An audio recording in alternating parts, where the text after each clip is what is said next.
अस्सलाम वालेकुम नाज़रीन, एक नए ब्लॉग के साथ आपकी खिदमत में हाजिर हैं और हम इस वक्त मौजूद हैं इस्लामाबाद हाई कोर्ट में, जहां पर आज एक के बाद दो इंतहाई अहम मुकदमात ज़ेर समात आए हैं और दोनों ही मुकदमात की जो अहमियत है वो आपको इससे अंदाज़ा हो जाएगा कि एक मुकदमे में attorney general for Pakistan Mansoor Usman Awan साहब खुद पेश हुए और ये मुकदमा है शायर अहमद फराद साहब की बाजियाबी से मुतालिक और उसमें काफ़ी कुछ अहम बातें हुई हैं, रिमार्क्स भी बड़े इंपॉर्टेंट आए हैं। ईसा नकवी साहब आज इस्लामाबाद हाई कोर्ट में आए और बिलखसूस इसी मुकदमे को कवर करने के लिए ये भी कमरा अदालत में मौजूद थे। इन्होंने क्या देखा वो भी इनसे पूछेंगे। इसके अलावा जस्टिस तारिक जहांगीरी की सरबराही में एक लार्जर बेंच था, उसके सामने टिलियन वाइट का वो मुकदमा जिसमें इमरान खान साहब की नाअहली मांगी गई है। एक शायरी है, सजाद नाम है, साजिद नाम है उनका, जो तकरीबन 2 साल से ये मुकदमा तो चल रहा है, अभी तक मंजर-ए-आम पर खुद नहीं आए, उनको किसी ने देखा भी नहीं है कि वो हैं कौन। बहरहाल उनका मुकदमा चल रहा है। उनके उस मुकदमे के ऊपर आपको जैसा कि मालूम है माजी में भी एक फैसला आ चुका है 2-1 से और उसके ऊपर अब एक और बेंच बना दिया गया। उस बेंच को अब जो आज हमने देखा, एक बहुत से लोग कह रहे थे कि काफ़ी उनको दुश्वारियों का सामना भी होगा, लेकिन उन्होंने बड़ी आसानी के साथ इस मुकदमे को ख़त्म किया है। वो किस तरह किया उस पर भी बात करेंगे। पहले शायर अहमद फराद के मुकदमे की बात कर लेते हैं। आज अटॉर्नी जनरल साहब ईसा नकवी साहब पेश हुए हैं। जस्टिस मोहसिन अख्तर कियानी साहब की जो टोन थी आपने भी उसको देखा कि वो बज़ाहिर नज़र यही आ रहा था कि किसी मसलहत का शिकार होने वाले तो कम से कम नहीं है इस मुकदमे की जहाँ तक बात है।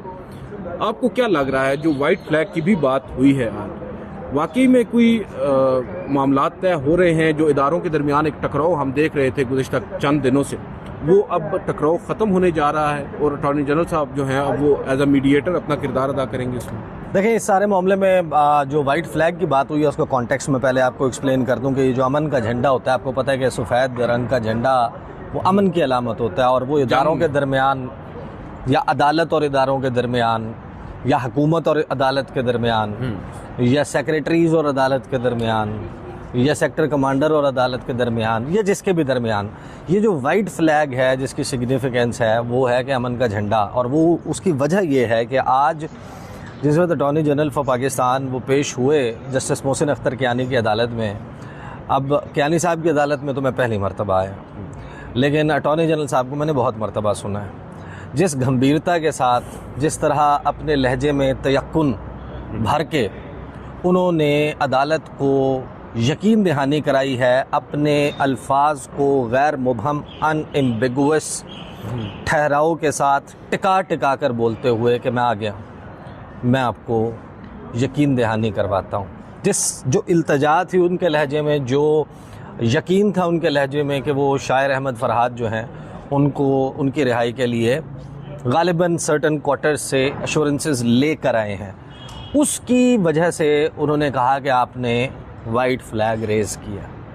अब वाइट फ्लैग रेज़ जो है इसका क्या मतलब है? देखें, ये जो सारा मामला हुआ उसके ऊपर जब उन्होंने कहा कि मैं आपको यकीन दहानी कराता हूँ कि उनको छुड़वा दिया जाएगा, उनको छोड़ दिया जाएगा, उन्होंने जस्टिस मोहसिन अख्तर कियानी ने कहा कि आप ये एश्योरेंसेस मुख्तलिफ़ मौक़े पर मुख्तलिफ़ अदालतों को पहले भी दे चुके हैं। बलोच स्टूडेंट्स वाले मामले पर आपने सुप्रीम कोर्ट ऑफ पाकिस्तान में भी इस किस्म का स्टेटमेंट दिया था। आपने सिर्फ शायर अहमद फरहाद की रिहाई यकीनी नहीं बनानी, बल्कि आपने ये यकीन दहानी करवानी है और ये यकीनी बनाना है कि इस्लामाबाद से आज के बाद कोई शहरी जो है वो लापता नहीं होगा, उसको उठाया नहीं जाएगा।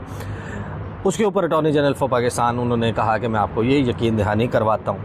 लेकिन इसमें देखें, जो वकील ईमान हाजिर मज़ारी साहिबा हैं, उन्होंने क्योंकि आज सेक्रेटरी डिफेंस को भी तलब किया हुआ था अदालत में, उनको भी पेश होने का हुक्म दिया गया था, वो नहीं पेश हुए और बताया गया कि वो बीमार है।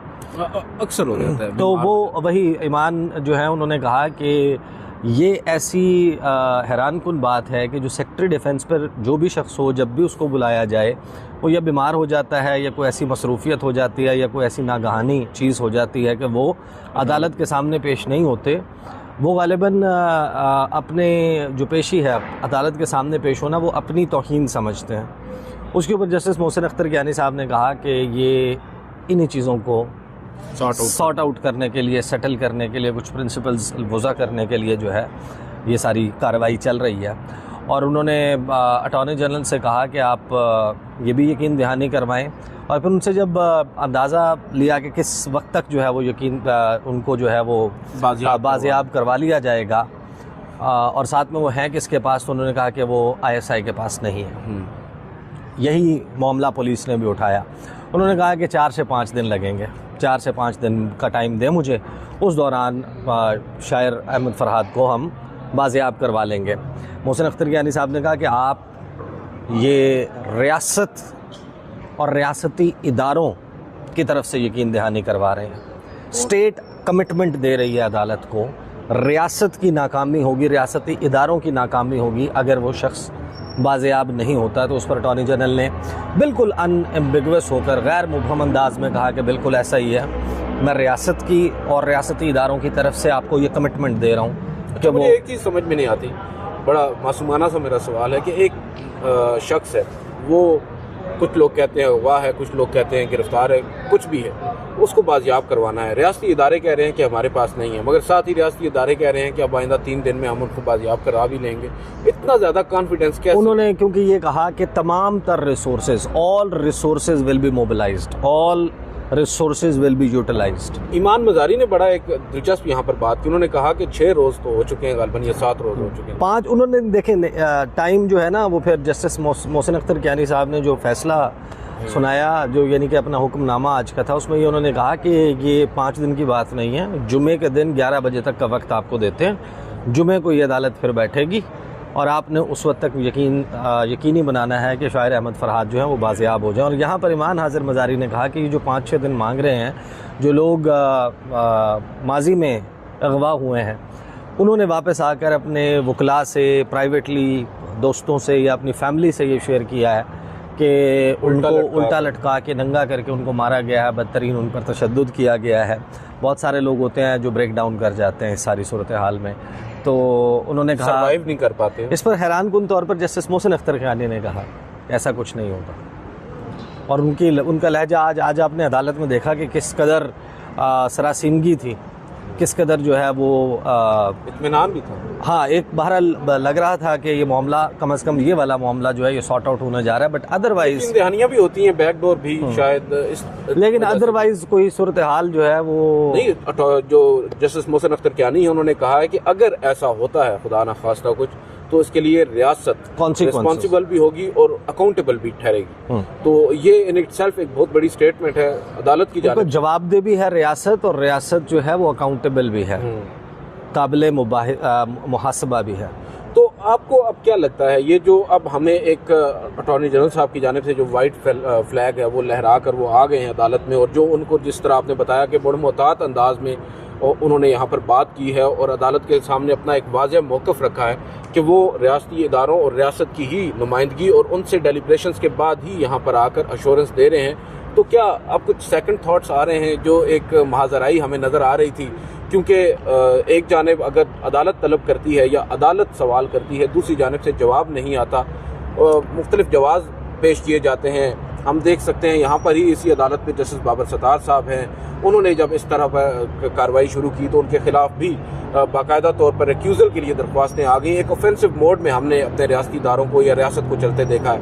अब क्यों कर आपको ये महसूस हुआ है, नज़र आ रहा है कि वाकई too early to say that रात 11:59 तक इंतज़ार कीजिए। अगर तो आज किसी टॉक शो में आज़म नज़ीर तारड़, किसी टॉक शो में अता तारड़, किसी टॉक शो में राना सनाउल्लाह, किसी टॉक शो में MQM के कुछ साहिबान जो रिसेंटली एक्टिवेट हुए हैं और मुस्लिम लीग नून के नहीं, वो तो अब नहीं करेंगे, लोग जो हैं नोटिस हुआ नहीं, कंटेम्प्ट के नोटिस के अलावा वाले भी हैं ना, आपको पता है ना, मज़ीद भी हैं। तो उनमें से कोई साहिब आकर इस सारे मामले पे उसको मज़ीद फ्लेयर अप नहीं करता।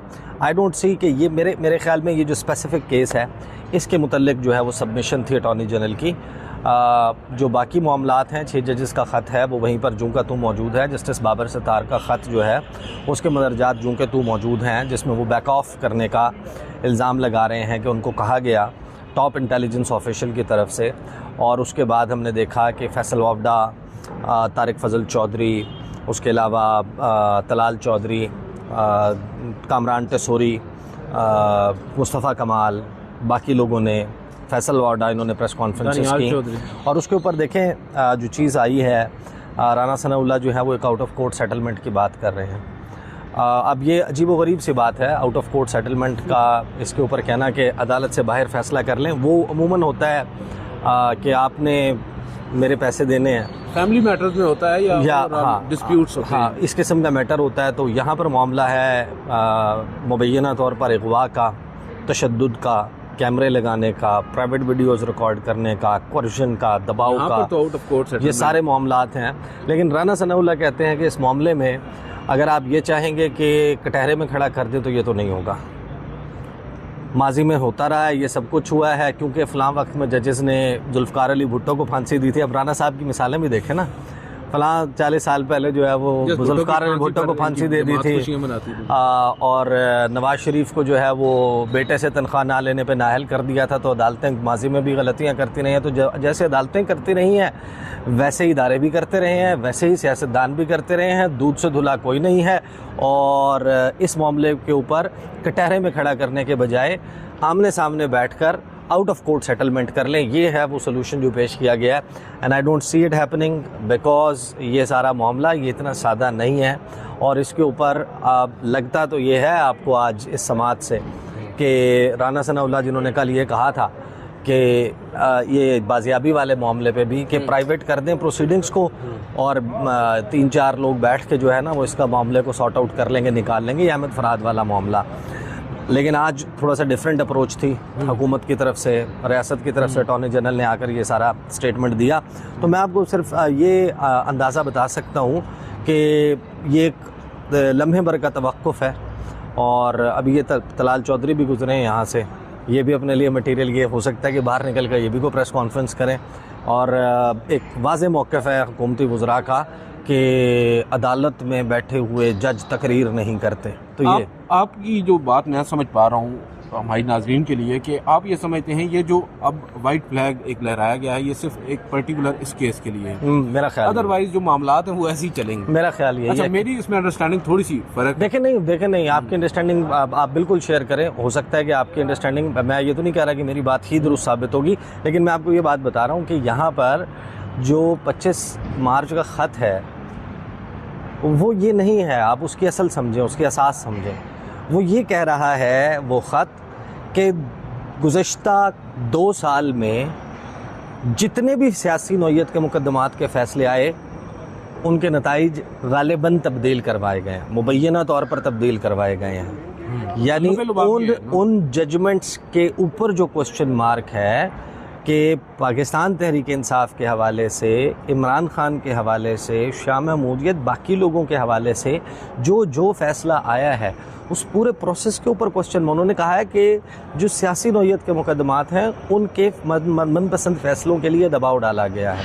तो आज वो तमाम फ़ैसले गुज़श्ता 2 साल के, आपको फिर आउट ऑफ कोर्ट सेटलमेंट क्या है, क्या है वो सारा मामला कि जिसमें फिर आपको कहना पड़ेगा कि ये सारे फ़ैसले गलत थे, बिल्कुल ठीक, दबाव के तहत थे, वापस लेने पड़ेंगे, दोबारा से करना पड़ेगा, अगर आपको फ्रेश करना पड़ेगा नए सिरे से, ये मामला है। अच्छा, इसी से जुड़ा हुआ 6 जजेस के ख़त के मामले के ऊपर हम आए हैं। जैसे 6 जजेस ने एक केस का हवाला दिया था, टिरियन वाइट केस का, जिस पर एक जज साहब बीमार होकर अस्पताल भी पहुंच गए थे। उस वक्त बाकायदा तौर पर ISI का नाम लेकर उस ख़त में मेंशन किया गया कि हमें दबाव में डाला गया। जस्टिस आमिर कियानी साहब जो हैं, आमिर फारूक साहब, उन्होंने एक बेंच तश्कील दे दिया 2 रोज़ कबल। माजी में नहीं जाते, जो कुछ हो चुका है हमें ये मालूम है कि 2 जजेस का एक फ़ैसला था जिसमें उन्होंने नाकाबिल समाअत करार दे दिया था टिरियन वाइट केस को। जस्टिस आमिर फारूक साहब आ गए थे अक़लियत में, बावजूद इसके क्योंकि वो इंतज़ामी सरबराह हैं हाई कोर्ट के, उन्होंने नया बेंच तश्कील दे दिया। आज उस मुकदमे की समाअत हुई है, साकिब बशीर साहब बता रहे थे, वो भी अंदर थे उस बेंच में। उस मुकदमे में अगर मैं मुख्तसरन बता दूं नाज़रीन, आज अदालत ने एक मरतबा फिर जो दरख्वास्त है उसको नाकाबिल समाअत करार दे दिया है। और जो 2 जजेस का फ़ैसला है जो मौजूद भी है और जो वेबसाइट पर जारी भी किया गया था, बाद अज़ां उसको हटा दिया गया था, जस्टिस मोहसिन अख्तर कियानी और जस्टिस अरबाब मोहम्मद ताहिर गालिबन, उन दोनों के फैसले को जवाज़ बनाकर आज अदालत ने यह करार दिया है कि क्योंकि फ़ैसला ऑलरेडी आ चुका है, इसलिए ये जो दरख्वास्त आज की है या जो मुकदमा है इसको खारिज किया जाता है, मुस्तरद किया जाता है इस दरख्वास्त को, ये इन इटसेल्फ एक बहुत बड़ी एडमिशन है। और मैं ये समझता हूँ सर जो 6 जजेस का ख़त है उसके बाद ये जो बेंच तश्कील दिया गया था ये भी साबित करता है कि इंटरवेंशन तो है, अदालती मामलात में मुदाखलत तो है, अदरवाइज हो सकता है। ये तो जाहिर है कि अब इस पे आप कंक्लूसिवली तो कुछ नहीं कह सकते, लेकिन आज तो वो किस्सा ही तमाम हो गया ना। आज जस्टिस जहांगीरी ने और जो दीगर 2 जज साहिबान थे उन्होंने वो जो सील बंद लिफाफा है उसको खोला है, उसको कहा है कि इसको पढ़ें, और फिर जो दरख्वास्त गुजार हैं उनके वकील से कहा कि आप तो इन मामलात को जानते हैं, ये तो 2-3 रुकनी बेंच था, उसमें 2 लोगों का फैसला है, ये तो 2-1 का मामला है यहाँ पर, तो that is done and dusted now, which means कि अब वो टेरियान वाइट केस जो है वो फारिग हो गया और इस्लामाबाद हाई कोर्ट से। दिलचस्प बात यह है कि जो पाकिस्तान तहरीक इंसाफ के वकला हैं वो भी ये एक्सपेक्ट नहीं कर रहे थे कि आज अदालत से ये उनको रिलीफ मिलेगा, क्योंकि शुरू में वो भी इस कोशिश में थे कि किस तरह ये एडजर्नमेंट उनको मिल जाए, मामला तूल पकड़ ले, आज समाअत ना हो। मगर अदालत आज पहले से ही इस मूड में आई थी और हमने अपनी वीडियो में 2 रोज़ कबल भी आपको इस बात पर इंदिया दिया था कि ये मुमकिन है, क्योंकि ऑलरेडी 2 जजेस का फैसला मौजूद है। 3 जजेस पहले उस 2 जजेस के फैसले को डिसाइड करेंगे, उसके ऊपर देखेंगे कि आया अब ये बेंच दोबारा बन सकता है या नहीं। और अब फाइनली मैं तो ये समझूंगा कि जस्टिस आमिर फारूक साहब को आज एक बड़ी सबकी का सामना करना पड़ा है उन्हीं की अदालत की जानिब से। और अब जो अदालत है इस्लामाबाद हाई कोर्ट की, इसमें मजीद आगे क्या कुछ होगा ये भी देखने से ताल्लुक़ रखता है। ईसा नकवी साहब आपका बहुत बहुत शुक्रिया, इन्होंने आज हमें बड़ा टाइम दिया है, बड़े अरसे के बाद, वैसे ही हमें टाइम नहीं देते। आज तो इस्लामाबाद हाई कोर्ट में भी आए हैं, इन्होंने दर्शन किए हैं यहाँ पर। आज की इस वीडियो से इतना ही नाज़रीन, इजाज़त दीजिए, अल्लाह हाफ़िज़।